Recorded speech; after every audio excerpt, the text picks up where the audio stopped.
আপনার দোকানে যে খদ্দের আসছে, দাঁড়াচ্ছে না, চলে যাচ্ছে, আপনার সঙ্গে দুটো কথা বলছে, জিনিস কিনছে না, চলে যাচ্ছে, হ্যাঁ, আপনার বিক্রি হচ্ছে না, সারাদিন ওরকম খদ্দের আসছে, চলে যাচ্ছে, কেউ জিজ্ঞাসা করছে, চলে যাচ্ছে, দেখুন আপনি অবশ্যই আপনার দোকানে বিক্রি হবে, খদ্দের দাঁড়াবে, খদ্দের ভালো হবে, আপনার সঙ্গে কথা বলতে বাধ্য হবে। তারা কি করবেন? একটি পান নেন, সেই পানের মধ্যেখানটায় একটু সিঁদুর লাগান, সেই সিঁদুরের জায়গাতে আপনি দুটি এলাচ নেন, দুটি এলাচ নিয়ে আপনি লাল চেলি কাপড়, দেখবেন দশকর্মাতে পাওয়া যায়, লাল চেলি কাপড়ে ওই পানটাকে ভালো করে মুলে ওই লাল চেলি কাপড়ে আপনি লাগিয়ে দেন।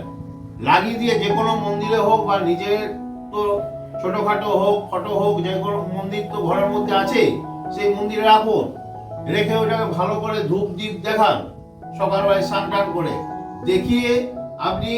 লাল চেরিটা নিয়ে যেয়ে আপনি দোকানে বেঁধে দেন, ব্যবসার জায়গায় বেঁধে দেন, নাহলে আপনার লোকালে ঢুকিয়ে রেখে দেন, আপনি ফলাফল নিশ্চিত পাবেন।